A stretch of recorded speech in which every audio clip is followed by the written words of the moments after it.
الدعوة الإصلاحية. هي الدعوة إلى ما بعث الله به نبيه محمد عليه الصلاة والسلام، هي الدعوة إلى التمسك بالقرآن العظيم والسنة المطهرة على المنهج الذي درج عليه الرسول صلى الله عليه وسلم. هذه الدعوة السلفية. الدعوة الإصلاحية. برنامج يتناول دعوة الشيخ المجدد محمد بن عبد الوهاب رحمه الله. إمام عالم، فهو يدعو إلى توحيد الله، ويدعو إلى اتباع النبي صلى الله عليه وسلم، ويدعو إلى الحق والهدى، ويدعو إلى الإخلاص لله وترك البدع والخرافات التي بلي بها كثير من الناس. هذه دعوة الشيخ عبد الوهاب رحمه الله، سلفي العقيدة، مثل ما كان الصحابة يدعو إلى الله، مثل ما كان الشافعي وأحمد بن حنبل ومالك وغيرهم من أئمة الإسلام يدعون إلى توحيد الله والإخلاص له. الدعوة الإصلاحية. يصحبكم في هذا البرنامج إعدادا وتقديما فضيلة الدكتور عبد الله بن ناصر الصبيح، ومن الإخراج عبد الله بن شويش الشويش. إن الحمد لله نحمده ونستعينه ونستغفره، ونعوذ بالله من شرور أنفسنا ومن سيئات أعمالنا، من يهده الله فلا مضل له، ومن يضلل فلا هادي له، وأشهد أن لا إله إلا الله وحده لا شريك له، وأشهد أن محمدًا عبده ورسوله صلى الله عليه وعلى آله وصحبه أجمعين. أما بعد، فإن من الأمور المهمة التي قامت عليها الدعوة الإصلاحية التي دعا إليها المجدد شيخ الإسلام الإمام محمد بن عبد الوهاب رحمه الله تعالى الأمر بإخلاص العمل لله تعالى، وعدم الشرك به، وصرفه له وحده لا شريك له دون رياء ولا سمعة. والرياء في اللغة مشتق من الرؤية، يقال فعله رياء أي ليراه الناس، فيحصل على الصيت والذكر. والرياء اصطلاحا إظهار العبادة لقصد رؤية الناس لها فيحمد صاحبها، أو التصنع للمخلوق كالمسلم الذي يعمل لله ويصلي لله ولكنه يحسن صلاته وعمله ليمتدحه الناس. قال ابن القيم رحمه الله: والرياء أن يكون ظاهره خيرا من باطنه. انتهى. والفرق بينه وبين السمعة أن الرياء هو العمل لرؤية الناس، والسمعة العمل لأجل سماعهم. فالرياء يتعلق بحاسة البصر، والسمعة بحاسة السمع، ويدخل فيه أن يخفي عمله لله ثم يحدث به الناس. فالعمل الصالح هو الخالص من الشرك والرياء والسمعة، المقيد بسنة النبي صلى الله عليه وسلم، وهذان ركنا العمل اللذان لا يقبل الله عملا بدونهما. فلا بد أن يكون العمل صوابا خالصا، فالصواب أن يكون على السنة، وإليه الإشارة بقوله تعالى: فليعمل عملا صالحا. والخالص أن يخلص من الشرك الجلي والخفي، وإليه الإشارة بقوله: ولا يشرك بعبادة ربه أحدا. وقد أفرد شيخ الإسلام محمد بن عبد الوهاب رحمه الله بابا في كتاب التوحيد عن ذلك، فقال رحمه الله: باب ما جاء في الرياء، وقول الله تعالى: قل إنما أنا بشر مثلكم يوحى إلي أنما إلهكم إله واحد، فمن كان يرجو لقاء ربه فليعمل عملا صالحا ولا يشرك بعبادة ربه أحدا.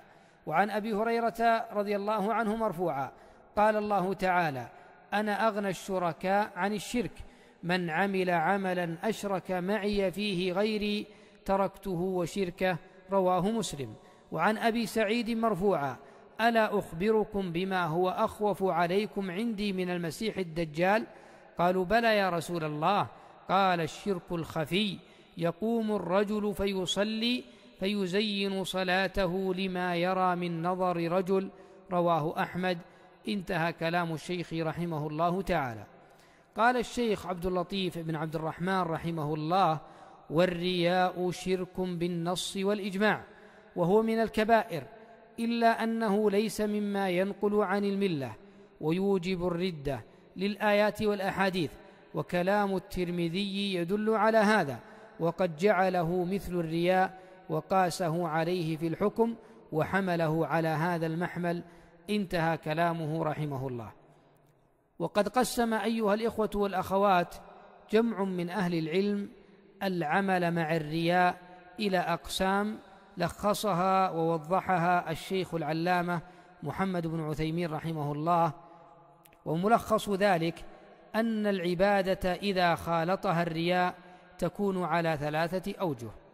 الأول أن يكون الباعث على العبادة مراءاة الناس من الأصل، كمن قام يصلي من أجل مراءاة الناس ولم يقصد وجه الله، فهذا شرك والعبادة باطلة.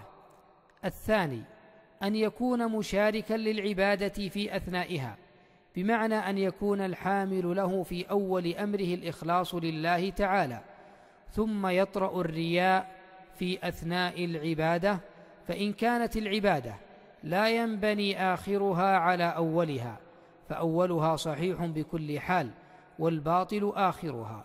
مثال ذلك رجل عنده 100 ريال قد أعدها للصدقة، فتصدق ب50 مخلصا لله، وراء في 50 الباقية، فالأولى حكمها صحيح والثانية باطلة.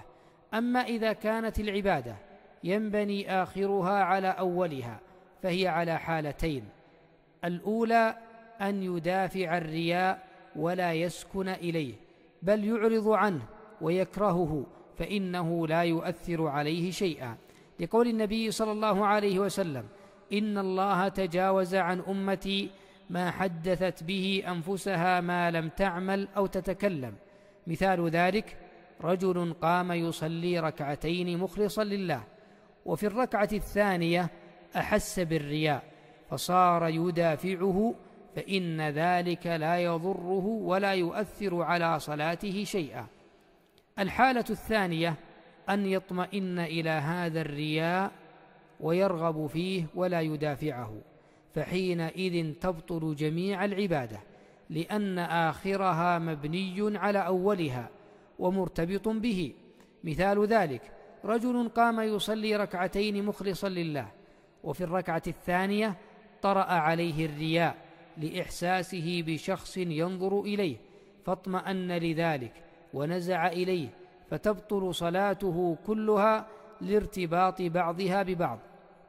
الوجه الثالث ما يطرأ بعد انتهاء العبادة من الرياء، فإنه لا يؤثر عليها شيئا، إلا أن يكون فيه عدوان كالمن والأذى بالصدقة، فإن هذا العدوان يكون إثمه مقابلا لأجر الصدقة فيبطلها، لقول الله تعالى: يا أيها الذين آمنوا لا تبطلوا صدقاتكم بالمن والأذى. وليس من الرياء أيها الإخوة والأخوات أن يفرح الإنسان بعلم الناس بعبادته، لأن هذا إنما طرأ بعد الفراغ من العبادة، بحيث لا يخبرهم لكن يعلمون من جهة أخرى، فإن هذا لا يؤثر عليه. وليس من الرياء أيضا أن يفرح الإنسان بفعل الطاعة في نفسه، بل ذلك دليل على إيمانه، كما قال النبي صلى الله عليه وسلم: من سرته حسناته وساءته سيئاته فذلك المؤمن. وقد سئل النبي صلى الله عليه وسلم عن ذلك، فقال صلى الله عليه وسلم: تلك عاجل بشرى المؤمن. هذا والله أعلم، وصلى الله وسلم على نبينا محمد وعلى آله وصحبه أجمعين. الدعوة الإصلاحية هي الدعوة إلى ما بعث الله به نبيه محمد عليه الصلاة والسلام، هي الدعوة إلى التمسك بالقرآن العظيم والسنة المطهرة على المنهج الذي درج عليه الرسول صلى الله عليه وسلم. هذه الدعوة السلفية. الدعوة الإصلاحية برنامج يتناول دعوة الشيخ المجدد محمد بن عبد الوهاب رحمه الله. إمام عالم، فهو يدعو إلى توحيد الله، ويدعو إلى اتباع النبي صلى الله عليه وسلم، ويدعو إلى الحق والهدى، ويدعو إلى الإخلاص لله وترك البدع والخرافات التي بلي بها كثير من الناس. هذه دعوة الشيخ عبد الوهاب رحمه الله، سلفي العقيدة، مثل ما كان الصحابة يدعو إلى الله، مثل ما كان الشافعي وأحمد بن حنبل ومالك وغيرهم من أئمة الإسلام يدعون إلى توحيد الله والإخلاص له. الدعوة الإصلاحية.